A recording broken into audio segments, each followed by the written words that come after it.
ओम श्री हनुमते नमः। नमस्कार दोस्तों, आप सबों का मेरे YouTube चैनल जय श्री राम पर स्वागत है। आज मंगलवार को सुनिए हनुमान जी की कथा। एक नगर में एक वृद्धा रहती थी। उसका एक ही पुत्र था।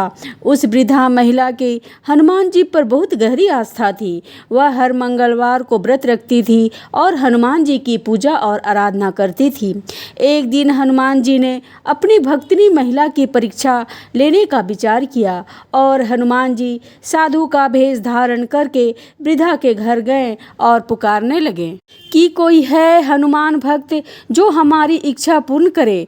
तब आवाज़ उस वृद्धा के कान में पड़ी। पुकार सुनकर वृद्धा जल्दी से बाहर आई और साधु को प्रणाम कर बोली कि आज्ञा महाराज। हनुमान भेषधारी साधु बोले, मैं भूखा हूँ, भोजन करूँगा, तुम थोड़ी सी जमीन लीप दो। वृद्धा दुविधा में पड़ गई।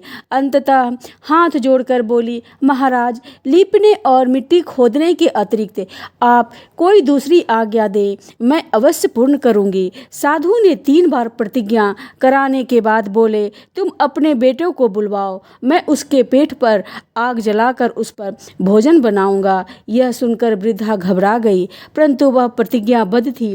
उसने अपने पुत्र को बुलाकर साधु को सौंप दिया। साधु भेषधारी हनुमान जी ने वृद्धा के हाथों से ही उसके पुत्र को पेट के बल लिटाया और उसके पीठ पर आग भी लगवा दी। फिर दुखी मन से वृद्धा घर से चली गई।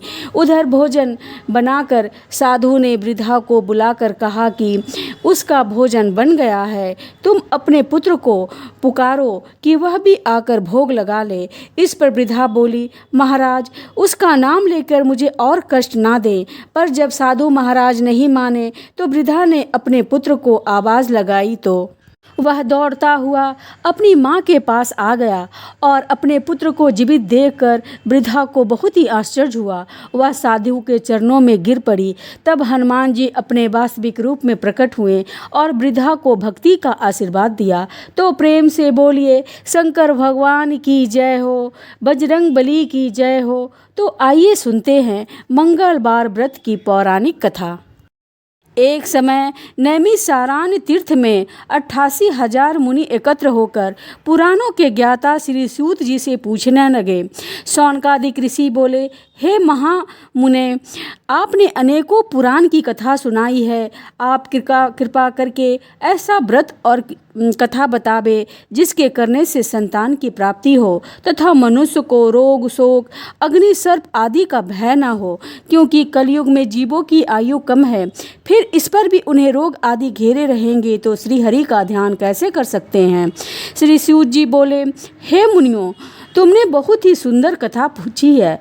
श्री भगवान कृष्ण और युधिष्ठिर का संवाद तुम्हारे सामने कहता हूँ, ध्यान पूर्वक सुनो। एक समय की बात है, पांडवों की सभा में श्री कृष्ण जी बैठे हुए थे। युधिष्ठिर ने भगवान श्री कृष्ण से प्रश्न किया, हे भगवान नंदन नंद गोविंद, आपने मेरे लिए अनेकों कथाएं सुनाई है। कृपा करके कोई ऐसा व्रत या कथा बतावे जिसके करने से मनुष्य को पुत्र की प्राप्ति हो। प्रभु, बिना पुत्र का जीवन व्यर्थ है और बिना पुत्र नरक्यामी होता है तथा पितृऋण से छुटकारा नहीं मिल सकता है और ना ही पुन्ना नामक नरक से उद्धार हो सकता है। अतः पुत्रदायक व्रत बतावे। श्री कृष्ण भगवान बोले, हे राजन, मैं एक प्राचीन इतिहास सुनाता हूँ, ध्यान देकर सुनो। कुंदनपुर नामक एक नगर था। उसमें नंदा नामक एक ब्राह्मण रहता था। भगवान की कृपा से सब कुछ था, फिर भी वह दुखी था। इसका एकमात्र कारण था कि ब्राह्मण की स्त्री सुनंदा के कोई संतान नहीं थी। ब्राह्मण की स्त्री सुनंदा पतिव्रता थी, पतिपूर्वक हनुमान जी की आराधना करती थी। मंगलवार के दिन व्रत के अंत में भोजन बनाकर हनुमान जी का भोग लगाने के बाद ही स्वयं भोजन करती थी। एक दिन मंगलवार के दिन ब्राह्मणी कार्य की अधिकता से हनुमान जी का भोग न लगा सकी तो ब्राह्मणी को बहुत दुख हुआ। उसने कुछ भी नहीं खाया पिया और अपने मन में प्रण करके सो गई कि अब तो अगले मंगलवार को ही महावीर जी का भोग लगाकर अन्न जल ग्रहण करूंगी। ब्राह्मणी रोज भोजन बनाती थी, परंतु स्वयं भोजन नहीं करती थी थी और मन ही मन से श्री हनुमान जी की आराधना करती रहती थी। इसी प्रकार 6 दिन व्यतीत हो गए। ब्राह्मणी सुनंदा अपने निश्चय के अनुसार भूखी प्यासी रही। मंगलवार को सुनंदा प्रातःकाल ही मूर्छित होकर गिर पड़ी। उसकी भक्ति के प्रभाव से हनुमान जी प्रसन्न हो गए और प्रकट होकर बोले, मैं तेरी भक्ति से प्रसन्न हूँ, तू वर मांग। सुनंदा बोली, प्रभु मेरे कोई संतान नहीं है, कृपा करके पुत्र व कन्या प्रदान करे, आपकी अति कृपा होगी। श्री महावीर जी बोले, तेरी इच्छा पूर्ण होगी, तेरी एक कन्या पैदा होगी और उसके अष्टांग रोज सोना दिया करेंगे। इस प्रकार से कहकर श्री महावीर जी अंतर्ध्यान हो गए।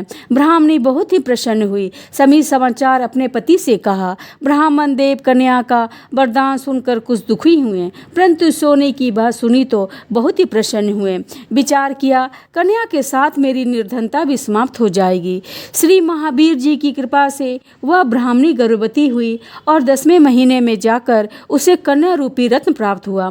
वह बालिका अपने पिता के घर में जिस प्रकार शुक्ल पक्ष का चंद्रमा बढ़ता है, ठीक उसी प्रकार वह अपने पिता के घर में नित्य बढ़ने लगी।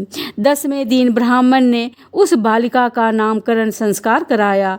उसके कुल पुरोहित ने उस बालिका का नाम रत्नबाला रखा, क्योंकि वह कन्या सोना दिया करती थी। उस कन्या ने पूर्व जन्म में बड़े ही विधि विधान पूर्वक मंगल देव का व्रत किया था। रत्नावाला का अष्टांग बहुत सा सोना देता था। वह सोने से वह ब्राह्मण बहुत ही धनवान हो गया, जिससे उस नंदा ब्राह्मण को बहुत ही मंद तथा अभिमान हो गया। सुनंदा ने देखा कि उसकी पुत्री विवाह के योग हो गई है। वह अपने पति ब्राह्मण देवता को अत्यंत प्रसन्न देखकर बोली, मेरी पुत्री रत्नवाला विवाह के योग हो गई है, अतः आप कोई सुंदर तथा योग्य वर देखकर विवाह कर दे, क्योंकि शास्त्रों की आज्ञा है 8 वर्ष में गौरी, 9 वर्ष में रोहिणी, 10 वर्ष तक कन्या, इसके बाद रजसलवा संज्ञा हो जाती है। गौरी के दान से पाताल लोक की प्राप्ति होती है, रोहिणी के दान से वैकुंठ की प्राप्ति होती है, कन्या के दान से इस लोकों में सुखों की प्राप्ति होती है। अगर हे पतिदेव, रजसलवा का दान किया जाता है तो रौरव नरक की प्राप्ति होती है। ब्राह्मण बोला, अभी तो रत्नवाला 10 ही वर्ष की है और देखो मैंने तो 16-16 साल की कन्याओं का विवाह कराया है, अभी जल्दी ही क्या है। ब्राह्मणी बोली, आपको तो लोभ अधिक हो गया है। अगर 11वें वर्ष में विवाह नहीं हुआ तो उसके मासिक धर्म का रक्त पिता और भाता को पालन करना पड़ता है। शास्त्र में कहा भी है, माता पिता बड़ा भाई रजसलवा कन्या को देखते हैं तो वह अवश्य ही नरकयामी होते हैं। ब्राह्मण बोला, अच्छा कल मैं अवश्य ही लड़का देखने के लिए जाऊंगा और दूत को भेजूंगा। दूसरे दिन ब्राह्मण ने अपने दूत को बुलाया और आज्ञा दी कि जैसी मेरी सुंदर कन्या है वैसी ही सुंदर बल तराश लाओ। दूत ने अपने स्वामी की आज्ञा पाकर बम्बई नगर में एक सुंदर ब्राह्मण के बालक को देखा। बालक देखने में सुंदर था तथा ब्राह्मणों के सभी गुण उस बालक में मौजूद थे। उस बालक का नाम सोमेश्वर था। दूत ने आकर स्वामी नंदा के लिए बालक को बतलाया। ब्राह्मण ने सोमेश्वर को देखकर विधि पूर्वक विवाह कर दिया तथा कन्यादान में काफ़ी धन दिया। ब्राह्मण ने विधि पूर्वक कन्यादान कर अपने आप को बहुत भाग्यशाली माना। नंदा को महालोभ हो गया। उसने विचार किया, अब कन्या तो चली जाएगी, मेरे लिए जो सोना इस कन्या से मिलता था वह अब नहीं मिलेगा। मेरे पास जो धन था इसकी शादी में खर्च हो गया और जो कुछ भी है वह कुछ समय में नष्ट हो जाएगा। इससे इस कन्या का विवाह करके मैंने बहुत बड़ी गलती की है। अब मुझे वही उपाय करना चाहिए जिससे वह कन्या मेरे घर में बनी रहे, अपनी ससुराल ना जावे। ब्राह्मण इसी पर विचार करते करते रात्रि भर सोया तक नहीं। उसने विचार किया कि जब कन्या को लेकर सोमेश्वर अपने घर के लिए जाएगा तो वह छिपकर मार्ग में उसका वध कर देगा और अपनी कन्या रत्नवाला को अपने घर ले आवेगा, जिससे उसके लिए नियमित रूप से सोना मिलता रहेगा और समाज का कोई मनुष्य उसे दोष नहीं दे सकेगा।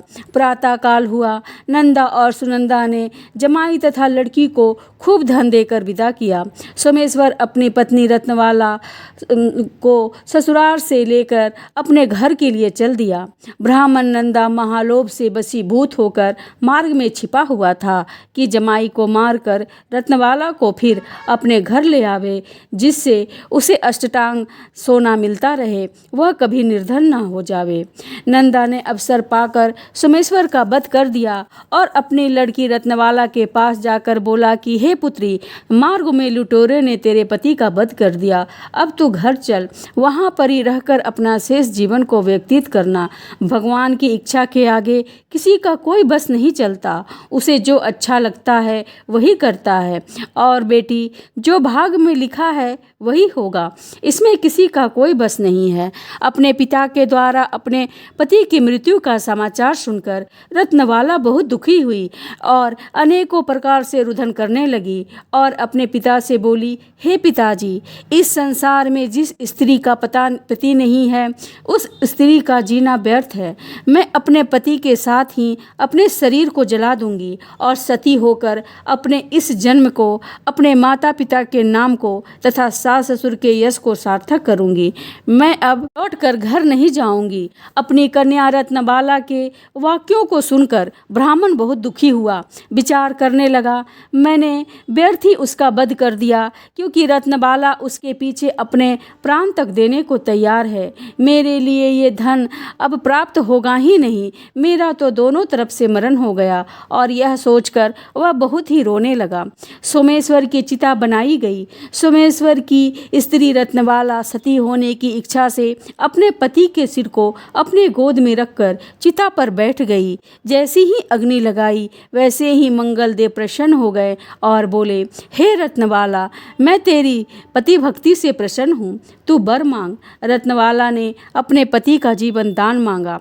मंगलदेव बोले, रत्नबाला, तेरा पति अजर अमर और महाविद्वान हो जाएगा, और जो भी कुछ तेरी इच्छा है वह वर मांग। रत्नबाला बोली, हे ग्रहों के स्वामी, यदि आप मुझ पर प्रसन्न हैं तो मुझे यह वरदान दीजिए कि जो आपका मंगलवार के दिन प्रातःकाल लाल पुष्प लाल चंदन से पूजन कार आपका स्मरण करे, उसको रोग और व्याधि कभी न हो, उसको सज्जनों से कभी वियोग न हो, सर्प अग्नि तथा शत्रुओं का भय न हो। जो स्त्री मंगलवार का व्रत करे वह कभी विधवा न हो, अनेक पुत्र और पौत्र की प्राप्ति हो।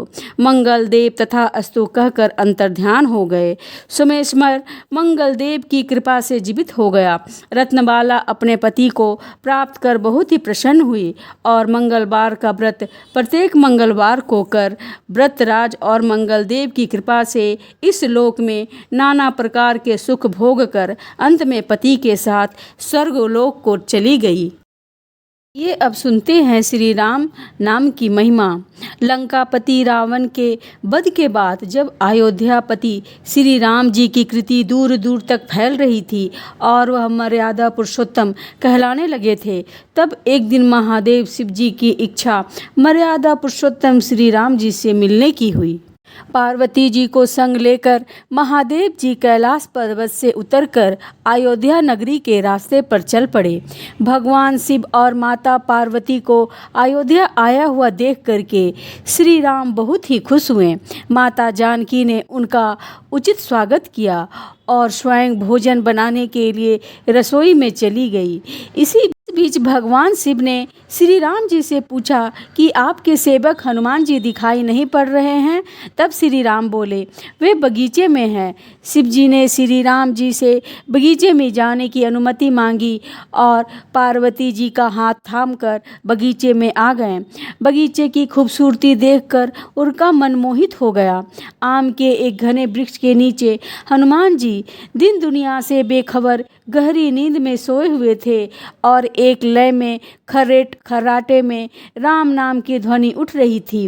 चकित होकर शिव जी और माता पार्वती एक दूसरे की ओर देखने लगे। माता पार्वती मुस्कुरा उठी और वृक्ष की टहनियों की ओर इशारा किया।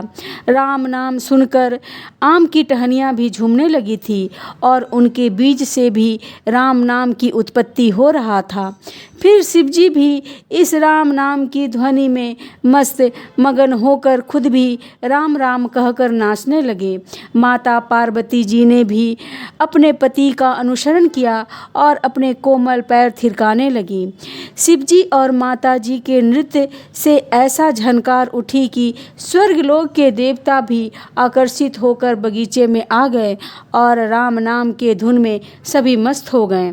माता जानकी भोजन तैयार करके प्रतीक्षा कर रही थी, परंतु संध्या होने पर भी अतिथि नहीं पधारे। अब अपने देवर लक्ष्मण जी को बगीचे में भेजा।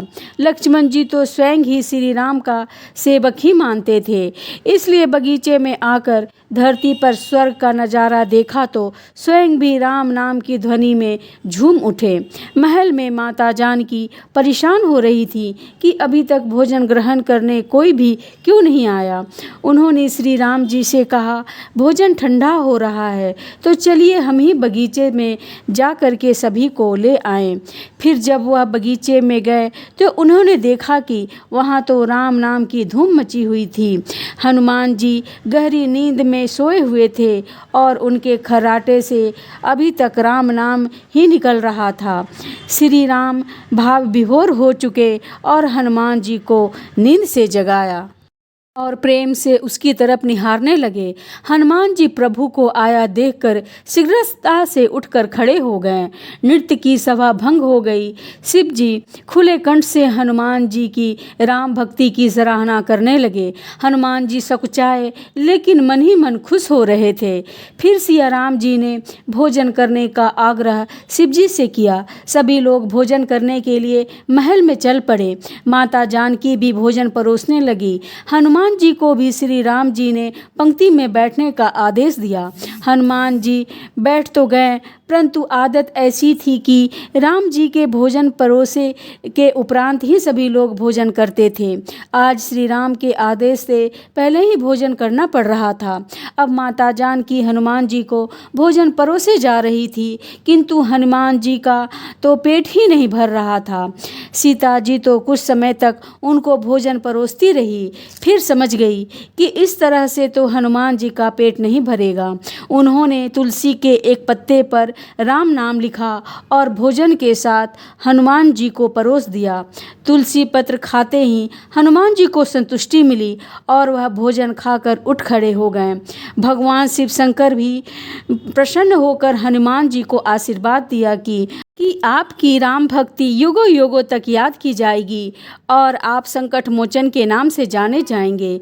तो प्रेम से बोलिए भगवान शंकर की जय हो, बजरंग बली की जय हो। तो दोस्तों, आपको कथा अच्छी लगी हो तो चैनल को सब्सक्राइब अवश्य करें, वीडियो को लाइक एवं ज़्यादा से ज़्यादा शेयर करें और कमेंट में जय श्री राम अवश्य लिखें।